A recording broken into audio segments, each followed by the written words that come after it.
My name is Rhapsody. Welcome back to Disco Elysium. Time to get a room. Ooh, I also leveled up, and it looks like my thought cabinet may have even progressed. Probably going to use my level up to get more space in that thought cabinet, actually.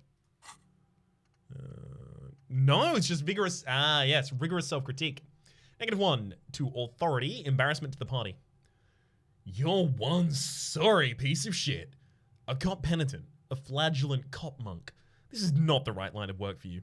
You should be groveling at the feet of a feudal lord, providing lurid evidence against yourself at a Mazovian show trial, or ripping the flesh from your back with a cat of nine tails.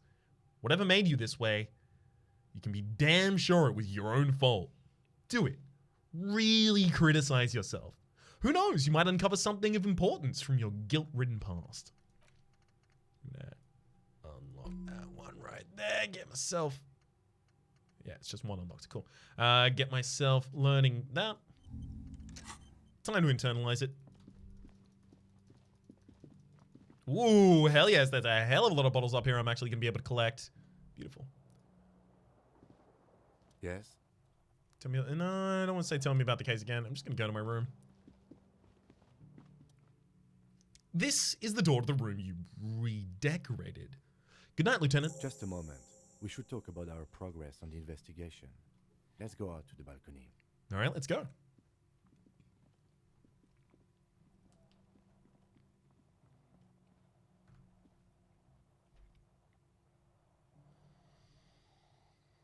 I'm guessing this is going to be a long cutscene to wrap up all of the information that we learned today.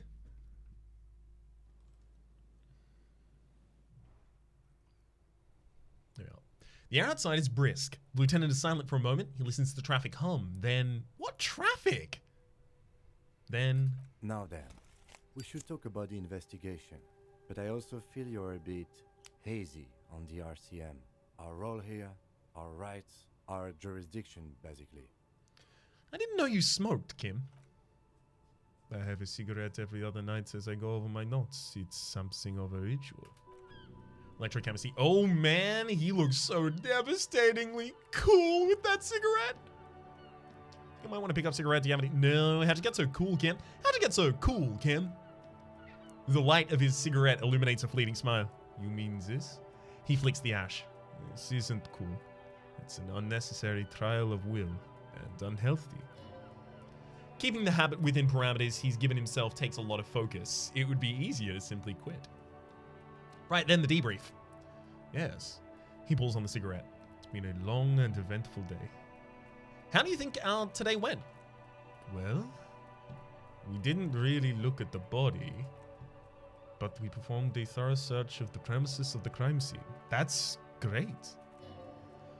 Though you really dropped the ball on inspecting the body, he doesn't want you to feel too discouraged. Probably out of fear you'll just give in and keep drinking. Prefer to start with searching the scene and then move on to dealing with dead bodies. Sorry I can do more today, I'm just not a very good cop, am I? Don't worry, Kim. I'll be totally up for inspecting the body tomorrow. I look forward to that. As for the interviews, we weren't able to find the union leader, Everard Clare, much less interview him. So that's on the to-do list for tomorrow. We didn't really talk to the Wild Pint rep. We really must do that tomorrow. Above all, though, today was exhausting. What's with all the running? You run a lot. Is that standard Precinct 41 practice?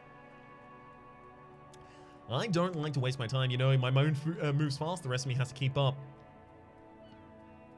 Yep. He nods thoughtfully, tapping his finger on the cigarette. It's impressive, especially for a man of your age and in those heels. I think Kim dentalizes, but has like French accenting. So it's not like the T is t, I think, rather than z. But it does seem like subtle French accenting. He looks at your snakeskin shoes and smiles suddenly. Nice shoes, by the way. I like the green. Goes with the orange. So what are our powers exactly? Also, I like that. They're quite limited, actually. The police officers of the Revachol Citizens Militia exercise most frequently is imposing fines of up to 1,000 rial for offenses, in accordance with an interdepartmental schedule. Wouldn't that be an easy power to abuse? Yes, although indirectly, as citizens can always request records from their local station. Officers of the RCM have been known to take bribes of less than the prescribed fine amount. He frowns. It undermines trust in the RCM. Okay, what else? We can arrest people, of course, but rather than bringing someone directly to a jail, it's preferable to serve a station call slip. It prevents confusion and overcrowding. I see. What if someone resists? As you may have gathered from the fact that we are expected to carry a record of our kills, like the one in your watermarks, we're permitted to use whatever force is necessary, and strongly admonished not to abuse that power. Wait, so if you kill someone, no, what happens to the people we convict? We don't convict. We arrest and send them to the coalition government courts in Coron and La Delta. The prosecution works off of our testimonies and records, which is why it's paramount to keep them. He taps on his coat pocket where he keeps his notes. And who makes all these rules? The coalition government and the moral intern, most broadly. The RCM was founded by the coalition government to restore order in the international zone after the revolution. So we did. Now we attempt to maintain that order. No more, no less. Yeah, everything is kind of like Kim enunciates well. So I've got to hit each syllable. His gaze is absently fixed on a window that just went dark. Or perhaps it is better to say we were allowed to form?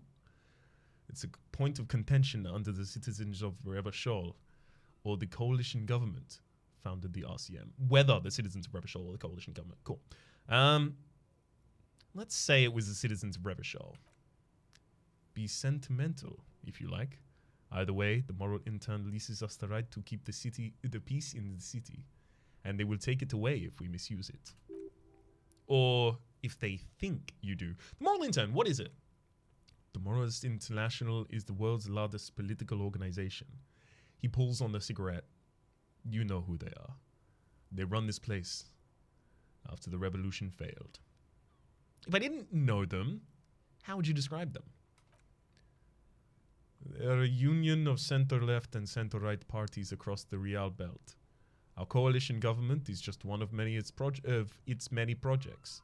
They also run the ICP, EPIS, most intergovernmental organizations in the world. What do they believe in? What do they believe in? They are DeLoreans. They believe they continue the humanist project set out forth by Her Innocence Dolores Day. Ah, DEI. Okay, so the bust in the pawn shop was of her 4 centuries ago. Others say they're just technocrats. Those others say they continue the humanist project set out by Dolores Day. Who's their symbol? What is their symbol? Interesting question. It's a blue forget-me-not. Their motto is love, compassion, self-discipline. I think you can gauge what they want you to think of them from that. Something kind and usual. Something almost self-explanatory. Something ominous. Who is Dolores Day? A historic figure. The author of the modern age? He thinks. You will have to look elsewhere for opinions. The subject of humanism is too abstract for me. What do you think of them? The moral intern are a fact. I try not to have opinions on facts until they change. And he looks at the city below. It doesn't look like that's about to happen. So, this whole time, I've been trying... So, obviously, my voice for Kim has evolved here. Because I'm hearing more of those kind of French tones. Initially, when I'd interacted with Kim, I thought I'd sensed some phonemes from... kind of like a... saying Pan-Asian is obviously way too broad, but just like some like broadly Asian phonemes. I wouldn't necessarily be able to capably place them, given that I have very, very little familiarity. And I didn't want to do an accent that is both so far from removed from my own as well as my own heritage. But I also didn't want to do it poorly in a way that could come off as at the absolute least racially insensitive. But hearing more of the French phonemes and the fact that it's just everything is kind of like over enunciated, I feel more comfortable to move away from my previous, which was kind of just like moral intern or a fact. I try not to have opinions on facts until they change, that kind of thing. But if this veers at all in a way that appears to tread the line that I'm clearly trying to avoid, I'm happy to stop it at any point. Empathy. It's more than that. There's some kind of affection in him. You like the moral intern. Yes, I did. When I was younger. In my 20s, I considered myself a moralist. A blue forget-me-not. A piece of the sky. He quotes. They're not all that bad. That's another leitmotif associated with moralism. But the years have changed that. I don't know what I think now. He thinks, then changes his mind. No, I believe in the RCM. That's enough for me. I have an opinion on the moral intern. Do you? The lieutenant arcs his brow, then pulls on his cigarette. It's a slim white thing in his fingers. Things are bad out here. We need them here, giving us the right to police Revachol. They've done an awful job here. Have you seen this place? This isn't humanism. We're the stooges of the world's biggest bourgeoisie organization, protecting bourgeoisie rights, or bourgeois rights, sorry. It's just bourgeois on both times, sorry. I just made an E that wasn't there.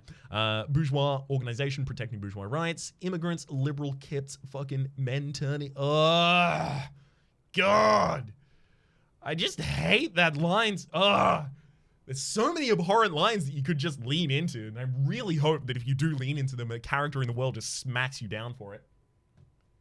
On second thought, I don't have an opinion. No, Stooges of the world's biggest bourgeois organization protecting bourgeois rights. No, we are stooges of the world's biggest bourgeois organization protecting the people of Revachol. That's the hand we were dealt. Without the MI, we would be common vigilantes.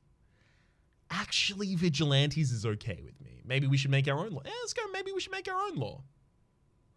Vigilantes doesn't sound bad. I mean, all of these are fine by me, frankly. No, vigilante sounds bad. Sorry, I added a doesn't in there. Maybe we should make our own law. Spoken like a revolutionary, not a cop. But hypothetical aside, in Martinez, we are already vigilantes. At least the union thinks so. I expect our job here to be quite challenging. He looks at the roundabout. Say nothing, just look into the night. The dying lights of the city shimmer below, softly, slowly, like luminous clouds. They pass on his lenses. The lieutenant looks at his slim cigarette, contemplating the next drag. This soldier is the highlight of the day for me, he thinks. This little stick right here. Finally, he pulls on the cigarette and then says, they really don't like us here. And the mouth on that kid, Kuno, it's different inland. In Jamrock and in the GRIH. Why are they like this? It's our fault for leaving this place to the dogs. To the union. To the company. Not daring to come back here more often. This place has fallen between the cracks. The jurisdiction of our 2 precincts. And in Jamrock and the GRIH? He looks at the dark silhouette of the equestrian monument cutting into the night sky and says, we run this city. West of the river is RCM land.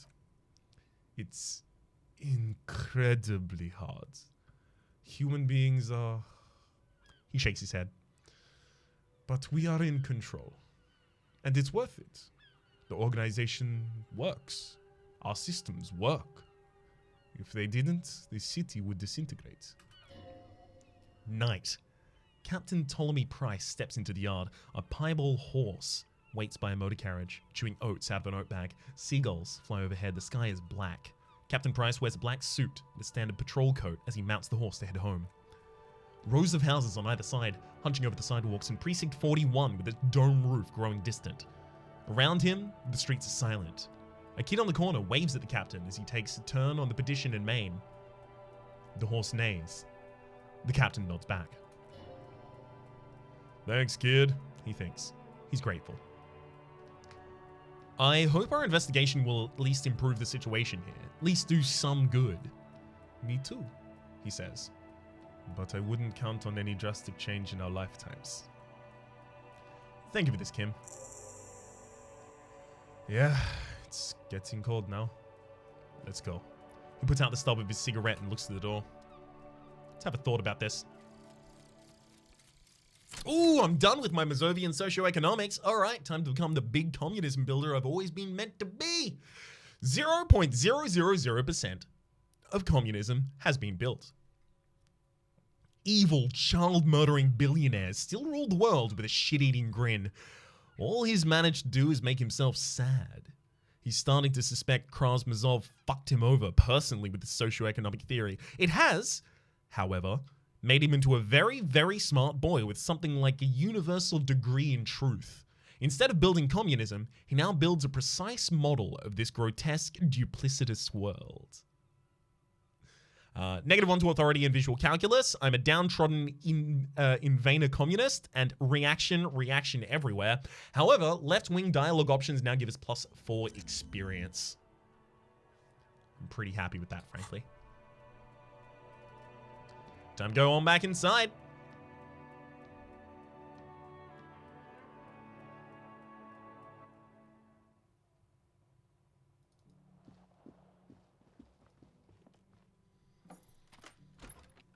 See you in the morning, Kim. Time for me to just clean up this room a little bit. You think if I clean it up enough, they'll forgive me for all of the property damage? Oh god, I might try and change my expression here, actually. We might even be able to. The bed is cold and not particularly inviting, but it's yours. The sheets look awful. No time to rest yet. I got more bottles to collect. And I got a mirror to look at. Ooh, love it.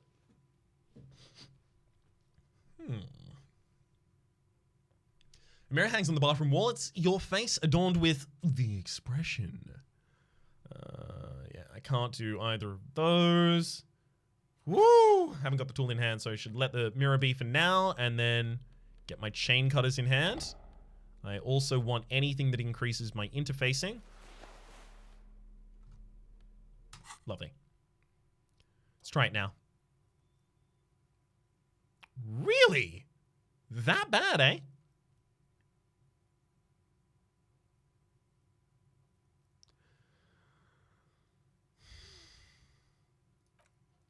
I mean, my interfacing's probably never going to get much higher than that. It's like I don't know whether I should just roll that. I'm going to roll it. Damn it.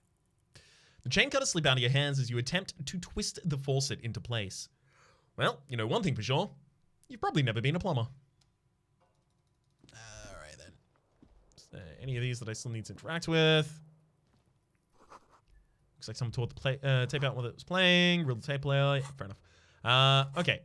Final thing that I gotta do here is just look at this. I don't actually have a skill point to put it in because I already put it in the thought cabinet. All right. Crawl in.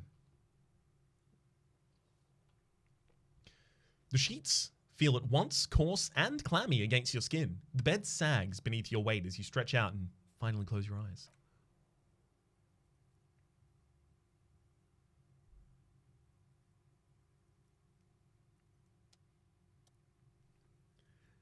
And then, sleep doesn't come. Why? Maybe it's the bed's fault? Check the pillow. Its synthetic filling has separated into hard lumps. The pillowcase smells oddly. Check the blanket. It barely covers your toes, stretching over your soft belly. This is your body, here, intimate and warm, breathing. Under your thrumming eyelids, you see a dizzying array of colors. You won't easily get off this carousel quite so quickly. Roll over to the other side. It's a little better. Colors, scenes, and half-formed phrases still lit your mind. Part of you is still trying to solve the case, isn't it? Who killed him? Who? Something to do with... What was it the lieutenant said? Union? This is going again. Your thoughts lost between your slowing brainwaves. No more thoughts. Fall asleep now. Your breathing steadies. A great silence watches over you until your eyelids twitch in your sleep and images start forming.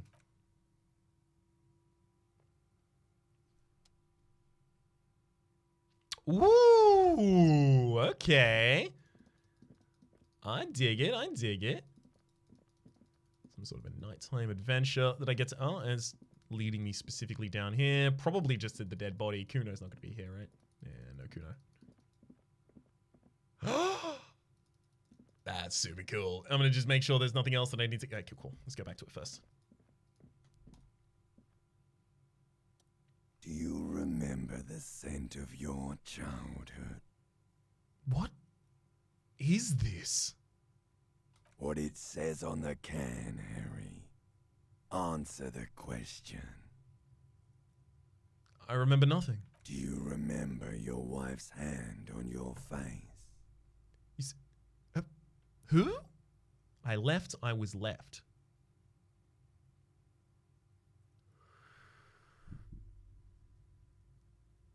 Tell me what this is. I'm not answering before you tell me who you are. Yeah, I'm gonna go with that. You know who I am. I'm the bad day. The one where you ask her, and then later in the streets wandering. It's the worst day of all time, Harry dear. And it's coming. She will hear about it on the phone. You know who I am. I am the bad day. I'm the one where you ask her and then later in the streets wandering. It's the worst day of all time, Harry dear, and it's coming. She will hear about it on the phone. So I'm guessing this is a vision of our main character having fallen further and further and further into despair, committing suicide. Reality will turn into a grotesque nightmare. This'll be the last thing you did to her. Tell me, do you remember the love of your life? You say, who? Do you remember the warmth of her thighs between her legs and in her mouth? Did I leave or was left? I'm gonna say was left. That's right, funky baby. And you just stood there. One hand on the bottle and the other on your dick. Watching her go. Let it all be dragged away from you. Tell me, where are your friends? Human beings have friends, Harry boy. Where the hell are yours? Kim's my friend. I can get it all back or I don't want to come back. I can get it all back, so I'm guessing that's friends, lost love, etc. I don't want to come back doesn't necessarily ring clear to me, though. I don't want it back, or I don't want to come back. To come back to what? To come back to this scene, this vignette? I don't know. I'm going to say I don't want to come back. They were only cramping your descent into the abyss. Now they're gone. 3 times gone and never coming back. All of it. You failed. You failed me. You failed Elysium. What is Elysium? Everything. The Pale and the Isolas on the surface. The outer magnetosphere. Burning, furious truth. 8,000 years of written history. You really dropped the ball, Harry. 4.6 billion people, and you failed every single one of them. You really fucked up. I can come back from this. You're not coming back from shit. Thrashing around in that high conductivity state of yours, bumping into things and acting like a clown? Who are you kidding? I'm trying to solve this case. You're trying to what? I can't hear you. This is just a word dream now. Jumbled up garbage. The pictures are gone. The bed rises to meet you. A thin, sleep-like state. More glass than velvet, grinding in your head. Something is wrong. Sleep shouldn't be this bad. This dry, this unnourishing. There's something wrong with your thoughts. Some kind of new type of hangover. God, there's another type? Oh yes, party boy. And it's worse than the one before. Just think of the shit you saw. Here it comes too. So soon already. A silent alarm goes off in your head like clockwork. Barely let you sleep at all. Time to get those clothes on, Harry. Time to go to work in the shit factory. Those scenes are hard to pass. I feel like I'll understand them more over time. But at the moment, nothing.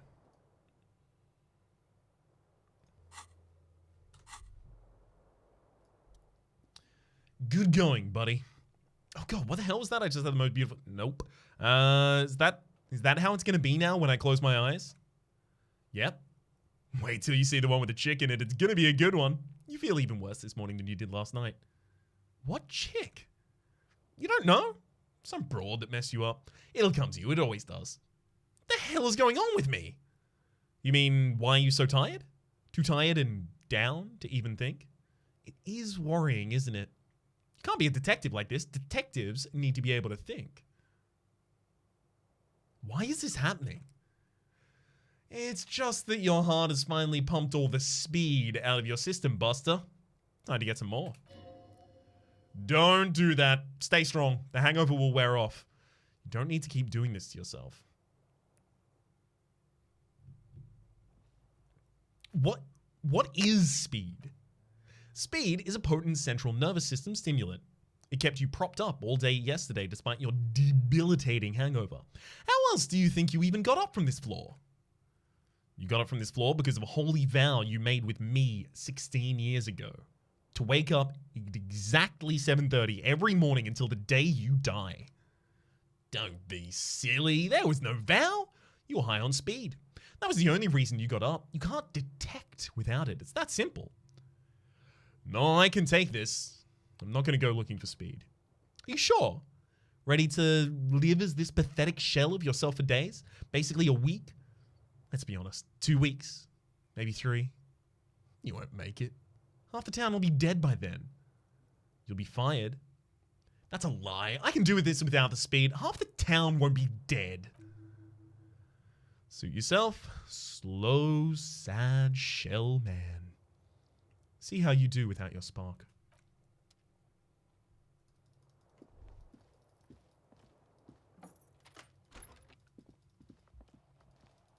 It's very early in the morning. I don't necessarily need to wake Kim right now, right?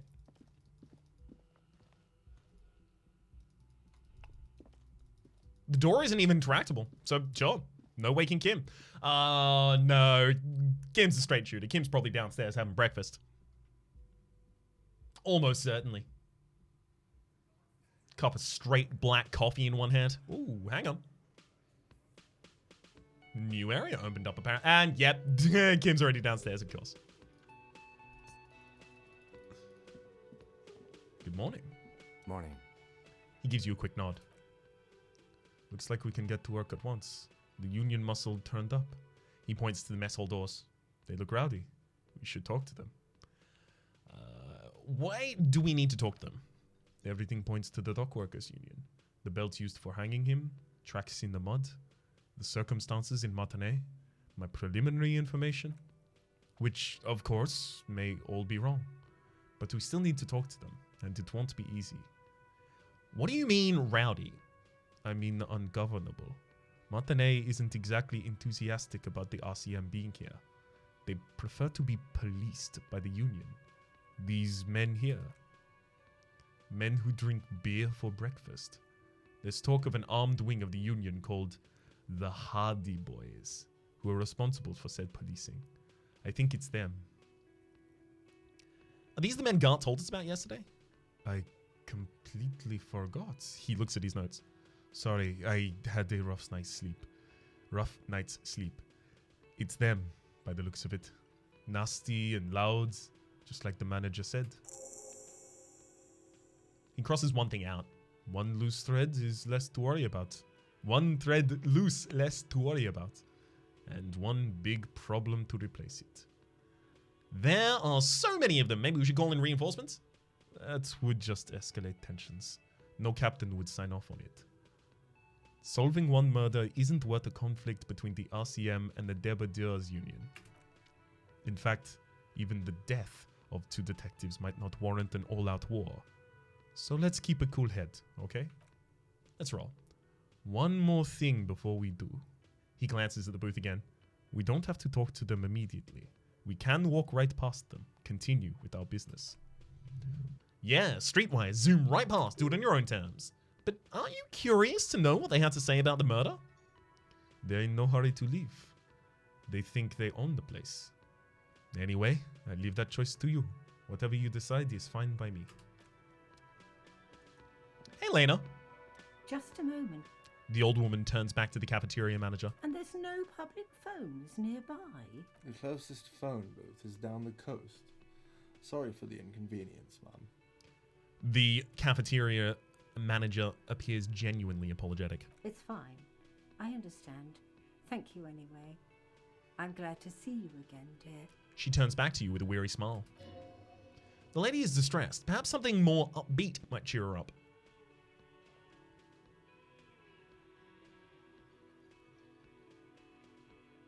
Howdy, Lena. What's kicking? Please don't trouble yourself about me, sweetie. I was just hoping to make a call, but the Whirling's phone line isn't working. A faint smile tells you she appreciates the effort. But at the moment, her mind is on more serious matters. The union office probably has a phone, but I can't really get there. Or to the phone booth down the coast. And Gary's phone is dead too. Wait, what's wrong with the phone line? The manager was vague about it. She frowns. Why would he be vague about phone problems? This is something to look into later. Ask God, maybe. Why'd you need to use the phone anyway? To let the young woman who's house sitting for us know that we may be delayed.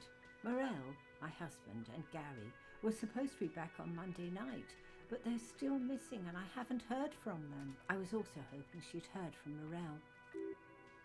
A little missing persons puzzle might be just the kind of thing to take your mind off this hangover. This sounds more like a side thing. I need to take care of my main thing, then I'll get back to this. Okay, I'll buy it. Has your husband gone missing before? That's just it. This isn't like him at all. He always plans his expeditions so carefully. But you have more important things to worry about. She glances out the window towards the bay. What is this expedition your husband was on? Just some field work, sweetie. No, wrong. Just some field work, sweetie. Nuh-uh, still wrong. Just some field work, sweetie. Morel is a highly trained scientist. He and his assistant Gary are studying an extremely rare species of insect. I can't do her voice. But they should have returned by now. They were just going down the coast, across the waterlock to set up a few traps. He said he'd back by Monday. She sighs. What could be keeping them? The waterlock? That was broken. Could that be it? Wait, who's this Gary person? Do you trust him? She smiles. Oh, sweetie, it's nothing like that. Gary's as loyal as they come. I trust him with my husband's life any day. The waterlock to the other side of the coast is broken. They're probably just stuck over there. Oh my, what happened to the waterlock? Probably some technical problem. Whatever the cause, I'm thankful. She turns to King. To both of you. You've spared me another sleepless night. You're welcome, ma'am. She turns back to you. I hate to ask, but if your investigation takes you to the other side of the coast, please do keep an eye out for my husband. This will surely lead to a cryptozoological mystery that, with that extremely rare insect. Yes, some left field scientific research is exactly what you need right now. Funk up that vanilla in murder investigation. And if you see him, let him know that Lena is waiting for him here at the Whirling. He gets so tangled up in his work, he might not know that the waterlogg's been repaired and it's cold out there. Whoops. I accidentally hit one there, but thankfully, if I see him, I'll let him know you're here when or if I get there. There we go. Oh, you're such a dear. Thank you, sweetie. So is your husband some kind of scientist? Oh, yes, she says with a pinch of pride. A zoologist. A cryptozoologist, to be more precise. What is cryptozoology? It's a pseudoscience that attempts to legitimize research into mythological beasts and urban legends. The lieutenant sounds unimpressed. That's one opinion, yes. And people are entitled to their opinions. My apologies, ma'am. I did not mean to undermine your hobby. It's not a hobby, dear. It's a subfield of zoology, one specializing in animal species that are so exceedingly rare that many assume them to be extinct or even fictitious. Searching for such species, called cryptids, is difficult and often thankless, and frankly, many scientists are too lazy to do it. Universities these days are rarely interested in supporting real research. She completely internalized her husband's struggles. They're now her own. I have the green 8 pen, and she's less worried about the husband. Maybe you could convince her to tell you about some cool cryptids. All right. Tell me more about Morel. Looks, character, your relationship. Oh dear, I'm not sure where to begin. What does your husband look like? His expression is slightly grumpy, but his eyes are always bright and curious, like a small boy's. And his palms are quite coarse from all the field work, but he's quite gentle. You can't go around Revachol feeling grown man's hands. If you want to find her husband, you'll need more concrete information. It's always a challenge to describe the person you know the best in the world. It's very true. Let's try again. Why don't you try describing him as you would one of your cryptids? Oh, well, he's a bit shorter than you, but with a larger frame. And he has longish white hair. Usually a bit uncombed, you could say wild, even. The lieutenant pulls out his notepad and begins jotting down the woman's description. Oh, one other thing. He'll likely have all kinds of field gear on him, even if he's not out in the reeds. You know, just in case. How long have you been married? We'll be celebrating our 16th anniversary this autumn. Her smile is soft. Not the most numerically satisfying anniversary, but I like the less obvious milestones even more, somehow. Oh, that's cute. How did the two of you meet? Via a dating agency, I'm ashamed to say. I was looking to get back into the scene after recovering from my accident, and he just divorced. We hit it off, and, well, here we are. She smiles wistfully. She's skipping over some important parts. Perhaps you'll find out more about that later. I think I have all the information I need. Let's move on. Tell me more about this rare insect your husband is looking for. Oh, sweetie, it's fascinating. She catches herself. But I shouldn't bore you with entomological minutiae. The lieutenant gives you a sideway glance. No, I want to hear about the insect. Well, she hesitates. It's a phasmid technically, but... Ah, yes. Phasmotidae. A diverse group of insects whose bodies resemble twigs, leaves, that sort of thing. Ghost insects, colloquially. Oh, yeah. Here comes the interesting. Where the other phasmids imitate sticks or leaves, this one's a living reed. It disguises itself among the reeds here on the Insulindian coast. Insuliandian. What? That's not how it was spelled before, I swear it. Because it was insulin. I know it was insulin. There are a couple typos in this game. She looks at you in the eye and nods thoughtfully. See? Insulindian phasmid. Told ya. Hence its name, the Insulindian phasmid. Perhaps you'll end up co-discovering the phasmid with us, officers? I knew it. The detective sighs. We're going to be chasing made-up stories with cryptozoologists. It's not made up, officer, I assure you. It's simply elusive. So much so that most establishment zoologists doubt it exists at all. What makes you think the phasmid's around here? Well, some teenagers making out in the reeds saw one. They didn't know what it was, of course, but there was a brief article in a local paper about their encounter with a ghost insect that looked like the reeds. Gary sent us the clipping. So newspaper clipping is all the evidence you have? Of course.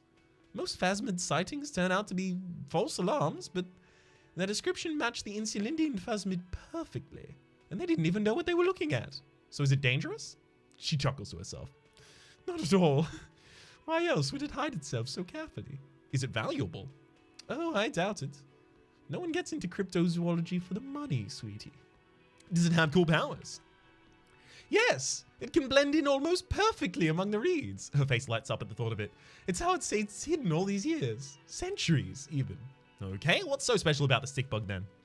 Oh dear, I'm afraid I'm not explaining it very well. It is very special. The woman's face flushes with embarrassment. Morel can explain it much better. I wish you could hear him describe it, then you'd understand, I'm sure.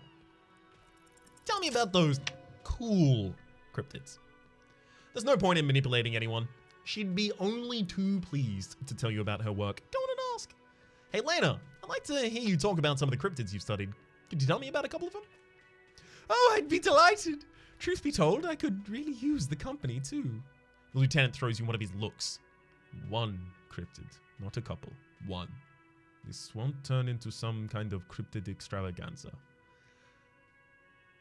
Okay, Kim, just one little cryptid, promise. He nods and assumes a waiting posture. Whew! What's the biggest cryptid, tiniest cryptid, most dangerous cryptid? Is that a cryptid on the pen you gave to me? Are there invisible cryptids? This has been educational. Is that a cryptid on the pen you gave to me? Yes! It's the kind green ape, half war story, half undiscovered species in the genus Homo. War story? Yes. It was reported by soldiers in the southern Safra during the war. The kind green ape would visit bunkers during the night, healing wounded soldiers with its salvia. Wow. Wow! That says saliva, not salvia, Ryan. Healing wounded soldiers with its saliva. Wow, with its saliva? Yes, it has amazing healing qualities. Good lord! Alright, this is my last episode for the day. Apparently my brain is gone. Some soldiers reported growing back limbs, regaining their sight. And there was something about an undiscovered subspecies of man? Indeed there is. It's our closest relative amongst the cryptids. Same taxonomic family, different genus. Which is to say, the kind green ape is a species with which we share a common ancestor that evolved parallel to our own. Just like your partners. What? I'm pretty sure Kim's the same species at it. To suggest otherwise is stupid. Lieutenant looks at you, pleasantly surprised. Oh, I didn't mean to imply that Seolites are inferior to us. In many ways, she turns to Kim, you are superior. For example, your earwax doesn't have a foul odor like ours does. A tremendous evolutionary advantage, I'm sure. But perhaps we've had enough speculative biology for today. Yep, I said only one. This has been highly educational, sadly we need to discuss something else. That's all for now, man. And that's all for now, y'all. For the moment, my name is Rhapsody. The name of the game has been Disco Elysium. Hopefully you've been enjoying yourselves, and hopefully we'll see you next time.